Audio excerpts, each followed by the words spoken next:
E em outros momentos que eu vi pregar na terça-feira, possivelmente no mês de março, porque nós temos uma escala aí com grandes pregadores nesse mês de janeiro e depois no mês de fevereiro. Eu acho que em março eu retorno. Eu vou entrar em março, né? Porque parece que janeiro e fevereiro já está lotado aí, né? Graças a Deus temos muitos pregadores bons. E eu estou orando a Deus para que esse ano a gente possa montar uma turma maior de pregadores, fazer um curso aí com os nossos pregadores para ampliar o nosso volume de pregadores, que já temos um grande número, um número expressivo. Nós pretendemos abrir as extensões nos bairros, então vamos precisar de mais pregadores para poder estar nessas extensões pregando a palavra do Senhor semanalmente. Eu quero convidá-los para Crônicas, 1 Crônicas, capítulo 4. Vamos ler com você esta passagem, não é? 1 Crônicas, capítulo 4, versículo 9. Vamos ler em nome do Senhor Jesus. Quero ler esta palavra com você. Os irmãos que estão em casa, sejam muito bem-vindos. Os que estão acompanhando o nosso culto, que Deus possa abençoar a todos. Vamos lá, 1 Crônicas, capítulo 4, versículo 9. Nós vamos ler 2 versos com vocês hoje, e depois nós vamos seguir essa leitura em outro momento. Verso 9 e verso 10 diz: Jabes foi o mais ilustre dos seus irmãos, do que seus irmãos. A sua mãe deu-lhe o nome Jabes, dizendo: porque com dores dei à luz. Jabes invocou o Deus de Israel, dizendo: ó, quem dera que me abençoasse e expandisse o meu território, e a tua mão esteja comigo. Preserva-me do mal, para que não me sobrevenha aflição. E Deus lhe concedeu o que ele tinha pedido. Essa é a palavra de Deus. Que história, né, minha gente? Nós, em outro momento, vamos seguir falando desse homem Jabes. Deixa eu só apontar para vocês, a oração dele tem 4 pedidos. A oração de Jabes, eu quero, em um dos tópicos dos próximos meses, eu quero falar só do aspecto da oração, não é? Eu calculei a oração aqui, dá menos de 5 segundos. A oração de Jabes não durou 5 segundos. A gente acha que realmente, por muito falar, nós seremos ouvidos, nós seremos atendidos, não é? Aqui mostra que não é isso, que não é por muito falar que Deus vai nos ouvir, não é? Mas em outro momento quero falar sobre o aspecto da oração, né? Em outro culto. Os 4 pedidos que ele fez: Deus me abençoe, Deus me abençoe. Ele pediu que Deus expandisse o seu território, que possa alargar a minha tenda, o meu território, que a tua mão esteja comigo e preserva-me do mal.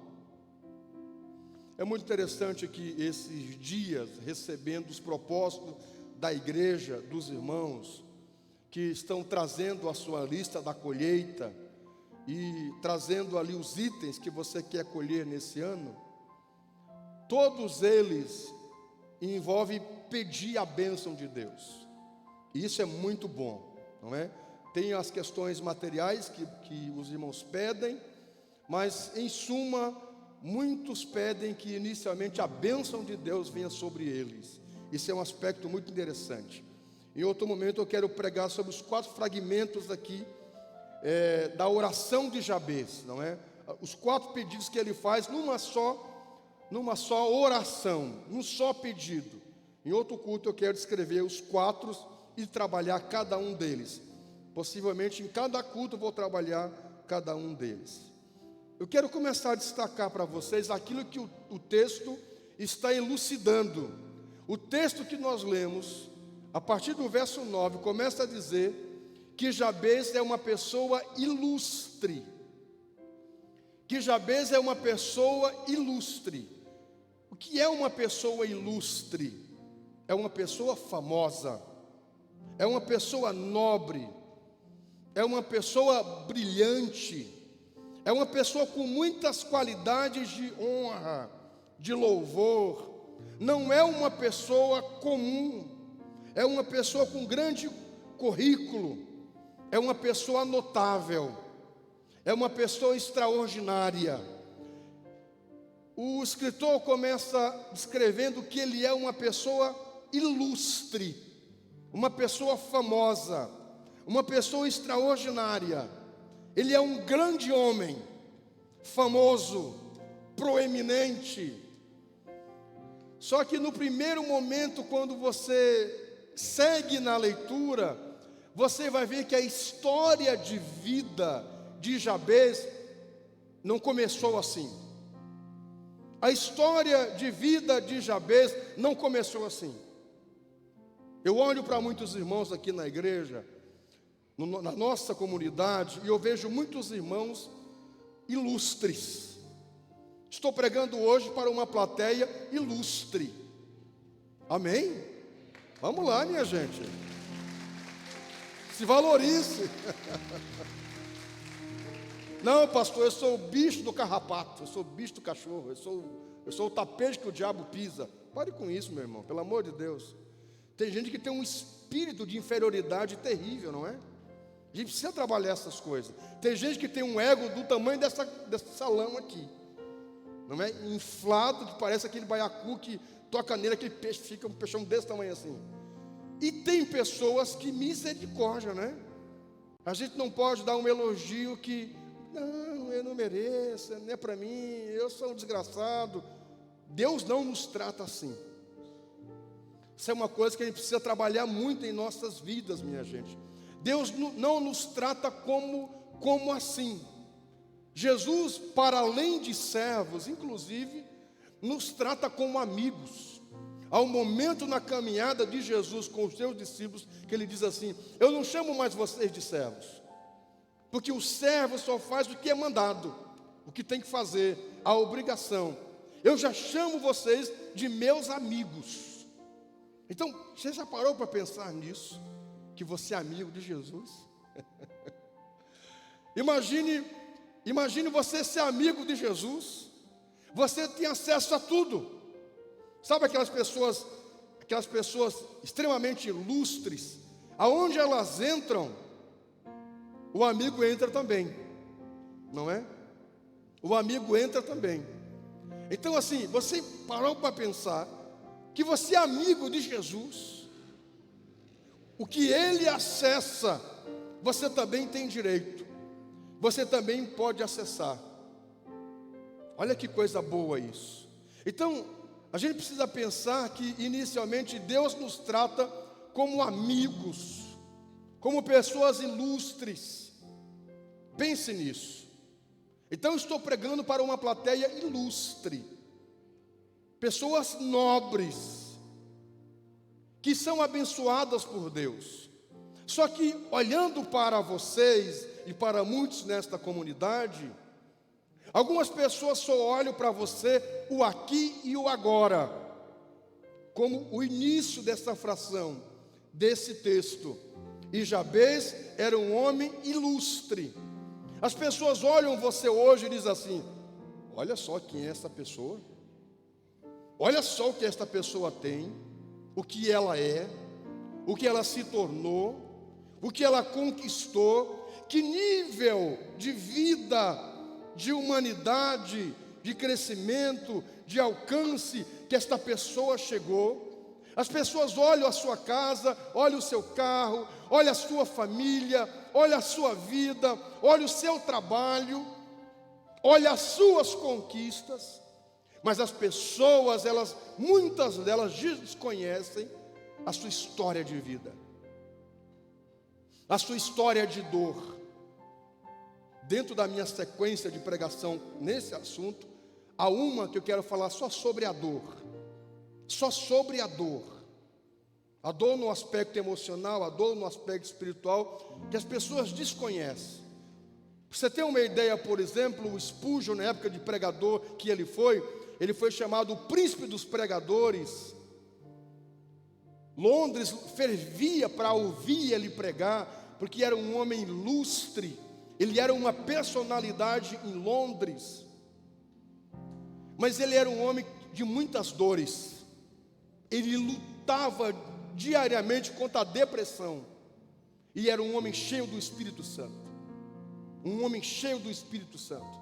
Ele tinha que lutar, porque ele era um homem de dores físicas, inclusive, tinha muitas dores no corpo. Ele tinha uma inflamação crônica, que ele terminava de pregar, ele tinha que se deitar. E tinha que ter muita oração para vencer o sentimento de esgotamento que vinha sobre ele, de depressão. As pessoas viam ele no altar pregando para 10 mil pessoas, isso na Londres do século, final do século XVIII para o século XIX, isso era muita gente. A sua plateia não baixava de 10 mil pessoas por pregação. Ele era uma personalidade. Chegou uma ocasião que ele comprava lá um utensílio numa loja, e ele ia lá discretamente. E um dia o dono da loja colocou um cartaz assim na loja: o senhor Spurgeon faz compras aqui. O estabelecimento fazia fila, só porque o homem comprava lá. As pessoas queriam comprar onde ele comprava. Um homem extraordinário, mas não sabia a sua história de dor. Então as pessoas olham para você hoje e vê aonde você está.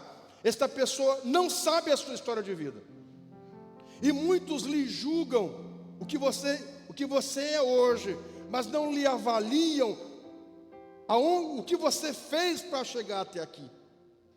Isso é uma coisa muito importante. Por isso o estado de consciência que precisamos ter acerca de nós precisa ser muito claro.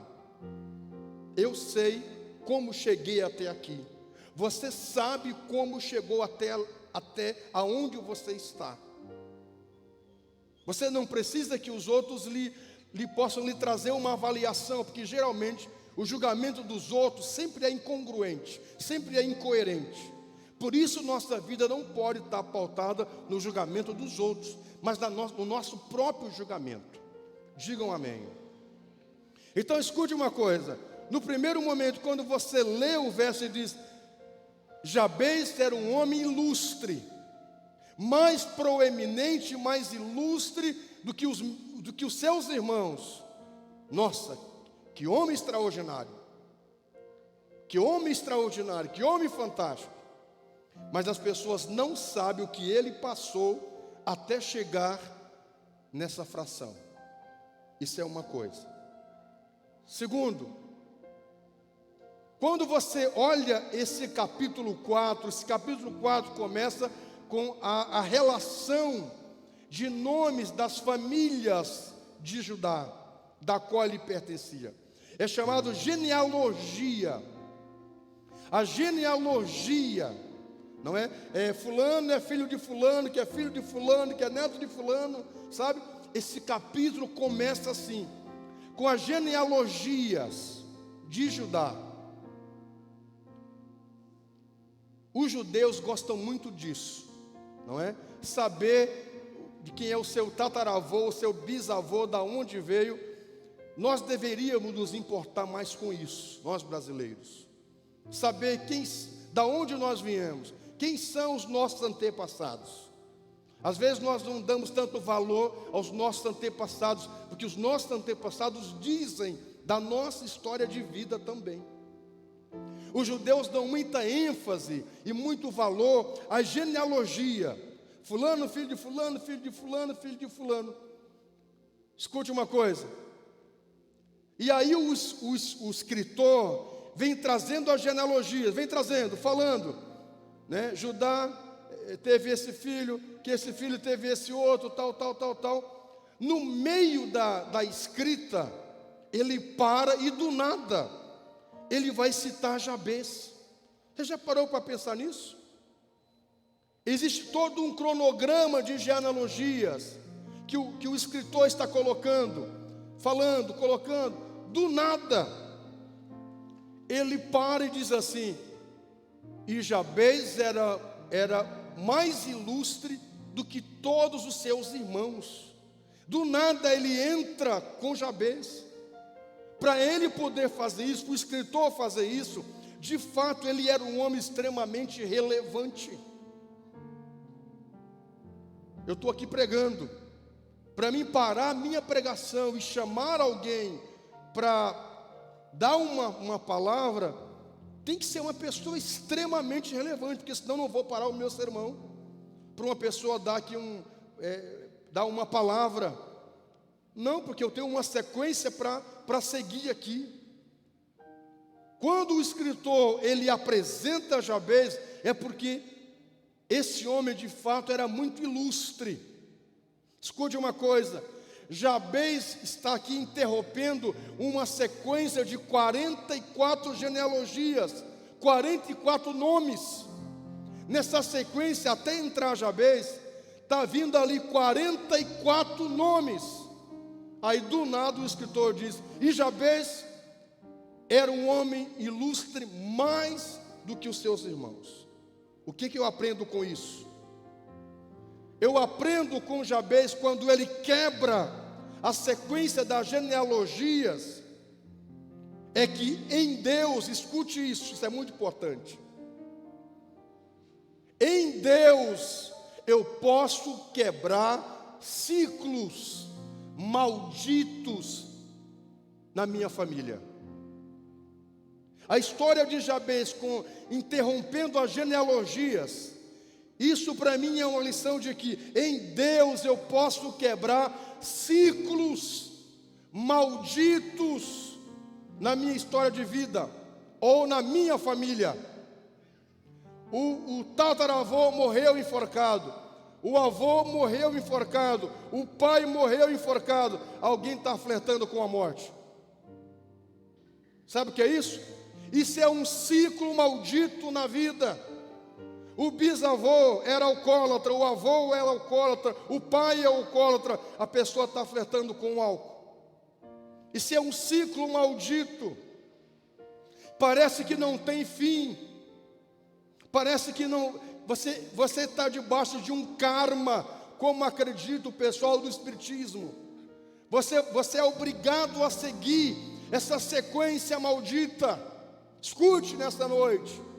Em Jabez eu aprendo que em Deus eu posso quebrar, eu consigo quebrar, e eu quebrarei ciclos malditos.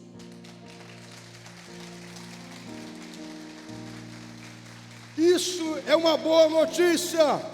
Com mais alegria para o Senhor, meu irmão. Aleluia. Você entendeu? Você pode quebrar histórias malditas na sua família.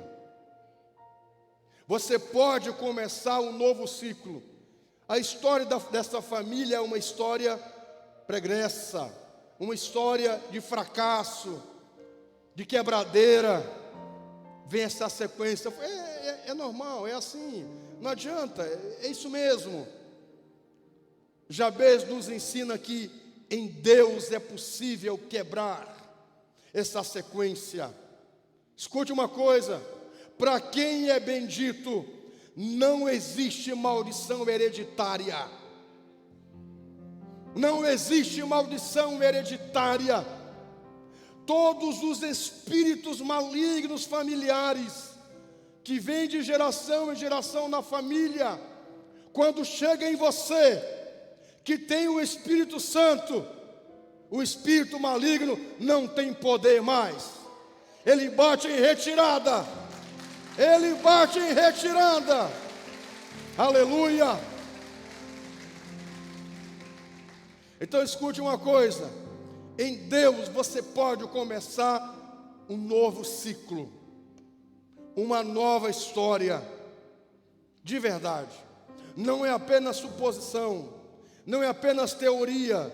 Em Deus você pode começar na sua família uma nova trajetória. se na família veio o histórico de separação, em você tem que ser diferente. Mas escute uma coisa: não é por mim, não é pelas nossas forças, é em Deus. Jabez conseguiu em Deus, com a bênção de Deus. É isso o segredo. Segunda coisa que eu aprendo aqui de pronto, de primeiro, quando ele vai nascer, a mãe tem uma grande dificuldade no parto. Eu não sei você, mas a história de vida da minha família com relação a partos foram traumáticos para minha mãe. Eu fui o único de 19 irmãos que nasceu no hospital. Todos os meus outros irmãos nasceram em casa de parto normal. Muitos morreram no parto. Porque pense, sem auxílio de uma enfermeira, sem auxílio de um médico, sem a higiene necessária, sem os equipamentos necessários, só com a parteira, e às vezes sem parteira, mamãe teve os meus irmãos em casa. Eu fui o único que nasci no hospital. Não foi fácil. Mamãe contava cada história de hemorragia que ela teve, de quase morrer depois do parto. Situações terríveis, de ter 18 filhos em casa, sofrimento terrível, de estar numa rede, quebrar a corda da rede, estar com 7 meses, 8 meses, quebrar ela, cair e ter um aborto, não é espontâneo, chama a palavra certa? Tem uma palavra certa para isso, né? É isso, um aborto espontâneo. Isso é um sofrimento para a criança sair, isso é uma coisa terrível. Você não faz ideia. Então escute uma coisa, isso há 50 anos atrás, 60 anos atrás era assim, você imagine há 4.000 anos atrás. Como que não eram as situações para se atuar num parto?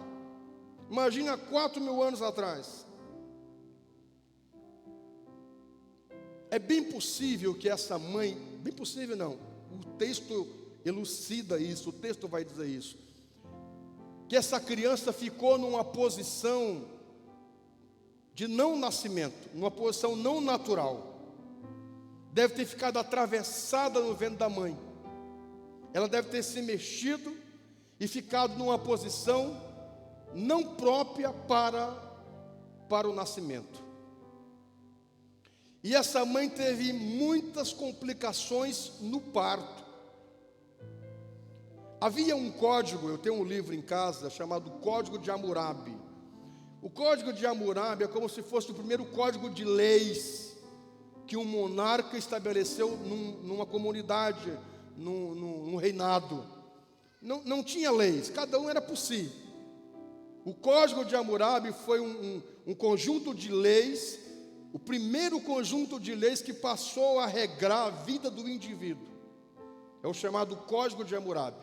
E o Código de Hammurabi reza, há um item lá acerca do nascimento, de que no momento do parto, se houver complicações, isso é uma questão ética, aí entra a questão da ética, né, que é complexa também.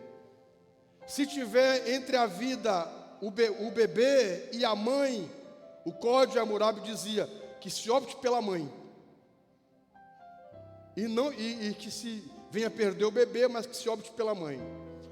É bem possível que as parteiras, vendo essa situação, optarem em salvar a mãe, porque foi difícil a criança sair. Pensa então uma parteira, umas 3 mulheres, uma segurando a mulher, amarrada com cordas, ela fazendo força, gritando, e o parto normal não é brincadeira, não é? Você imagina uma criança atravessada, umas 2 parteiras empurrando a barriga, tentando ajeitar o bebê dentro da barriga, fazendo força no ventre da mãe. Essa mãe, olha, é uma cena de misericórdia, não é brincadeira. Eu não posso nem descrever mais, porque tem criança aqui, terrível. É bem possível que essa criança, no momento em que as parteiras estavam tentando ajeitar a mãe, é bem possível que as parteiras chegaram a quebrar as costelas da mãe, também quebrar alguns ossos do bebê, para poder ajeitar. É por isso que a mãe sente tanta dor. Além da dor natural do parto, é bem possível que essa mãe tenha quebrado algumas costelas suas. As parteiras, tentando ajeitar, forçar, tenham quebrado costelas da mãe, quebrado alguns ossos do bebê, até para chegar numa posição para que ele pudesse nascer. E com isso é bem possível que tenha afetado o crescimento natural desse menino. É bem possível que ele tivesse algumas complicações neurológicas, inclusive, porque deve ter forçado o crânio, molinho, deve ter afetado. Ele com certeza não era um homem totalmente são, fisicamente e psicologicamente. Ele deve ter adquirido alguma deficiência, alguma situação no seu corpo.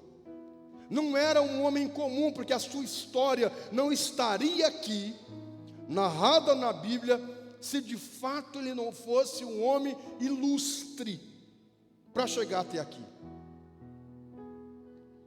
O que é que eu aprendo com isso? Eu aprendo com isso de que se as coisas começaram mal para você, não quer dizer que vão terminar mal. Se na sua vida, escute uma coisa, você está até agora assim, as coisas sempre dando errado, e começaram mal. O casamento começou mal, já começou se juntando, já começou engravidando, já começou tendo que casar meio obrigado, já começou tendo que assumir o filho, já começou tendo que trabalhar cedo para sustentar a família, não conseguiu estudar, já começou a vida mal, já casou e não morou um mês, separou. Esses dias uma pessoa veio a mim, esses dias não, um tempo atrás, um ano, menos de um ano, 2 anos. A pessoa veio a mim sempre quando tomava decisões, sempre me consultava como amigo, como pastor. E um dia ele veio aqui, meu escritório ainda era ali, era mais de 2 anos, eu não tinha esse novo ainda aqui, era ali. Ele chegou e disse: meu amigo pastor, eu estou enamorado de uma moça, e já vou casar com ela. Eu olhei para ele e disse: mas como assim, rapaz? Como assim? Ele disse: não, nós estávamos orando e Deus mostrou, e é isso, e Deus está nisso, e vou casar. Já encaminhei os documentos para o civil. Eu disse: então você não me veio pedir um conselho?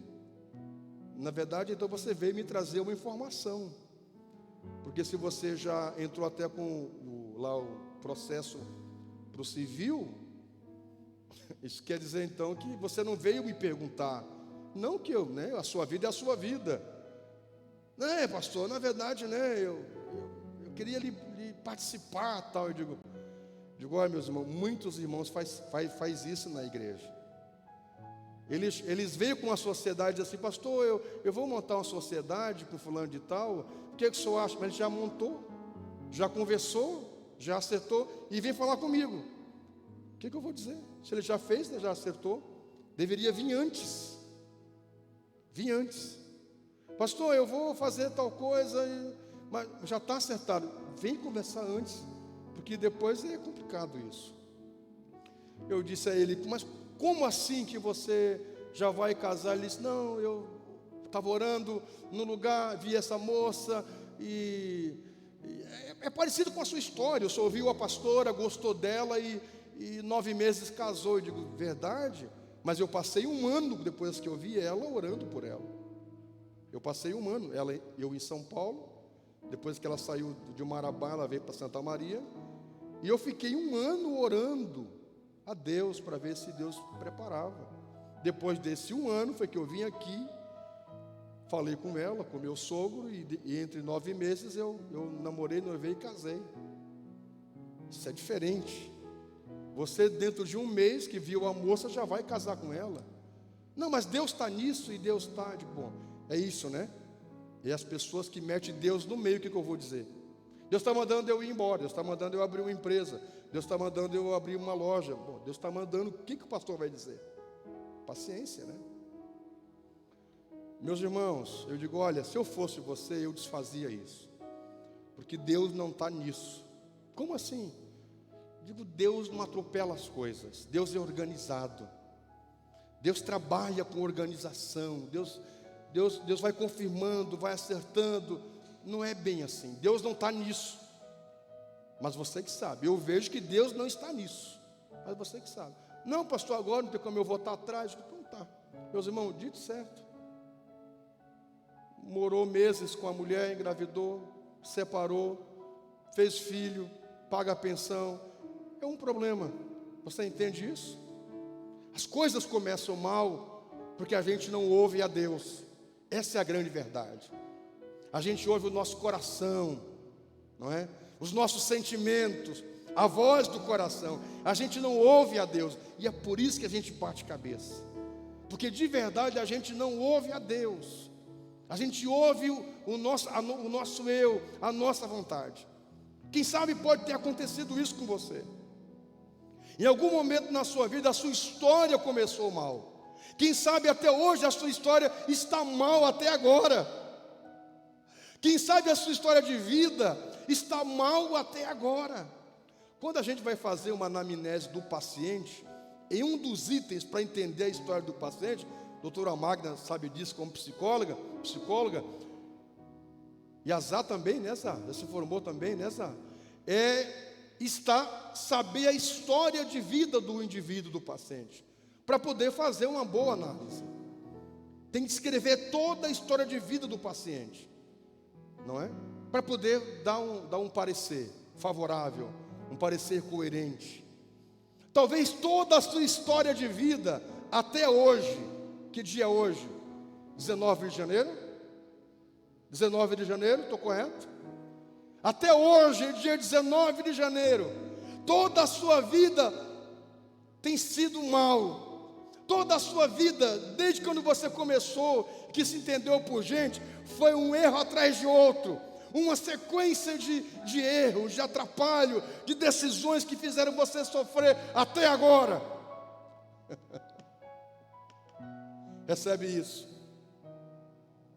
Em Deus, como Jabez, a sua história de vida que começou mal, isso não vai determinar o fim da sua vida.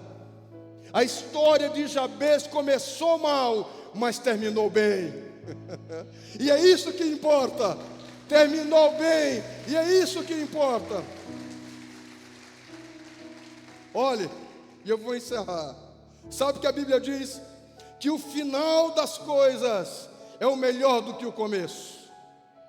O final das coisas é o melhor do que o começo. Se até agora aqui a sua história de vida tem sido uma história de uma sequência de perdas, de tragédias, situações ruins, dores, em nome do Senhor, a sua história de vida não vai terminar assim, porque Deus vai fazer uma mudança radical, como fez na vida de Jabez. Você crê assim? Receba com alegria, receba em nome do Senhor. Diga um amém.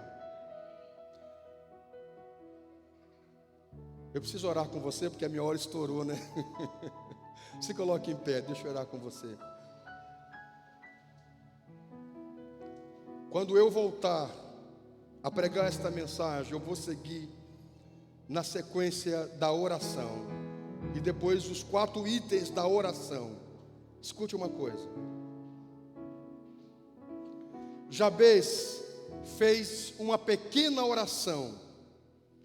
Fez uma pequena oração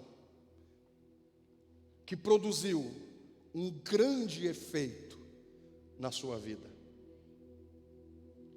Escute isso, eu quero que você guarde esta palavra para esta semana. Jabez fez uma pequena oração, uma pequena tomada de atitude, que produziu uma grande mudança na sua história de vida. Simplesmente você faz hoje, nessa noite, um pequeno deslocamento, de desmarcar um compromisso, de desmarcar uma janta, uma visita, uma viagem, ou para vir nesse culto nessa noite. Alguém te chamou para vir aqui nesta noite, parece uma pequena atitude, e você veio. Escute isso da parte do Senhor. Oh, rabachandarabacandaramás. Oh, rabacandarabachandaramaia. Oh, rabacandarabachandaramaia. Uma pequena oração produziu uma grande mudança, um grande efeito. A sua visível pequena atitude nessa noite, conte os dias, marque os dias, a partir dessa data, dia 19 de janeiro de 2001, uma terça-feira, 20:30, Deus está começando um novo ciclo na sua vida. Deus está começando um novo ciclo na sua vida. Deus está rompendo com todas as maldições malignas do diabo na tua genealogia, na tua família. Oh, amado Senhor, nesta noite nós te adoramos e te invocamos. Deus de Jabez, trabalha no meio do teu povo. Oh, Deus de Jabez, trabalha no meio da tua igreja, poderosamente, Senhor. Trabalha, Senhor. Abra suas mãos, cante esta canção.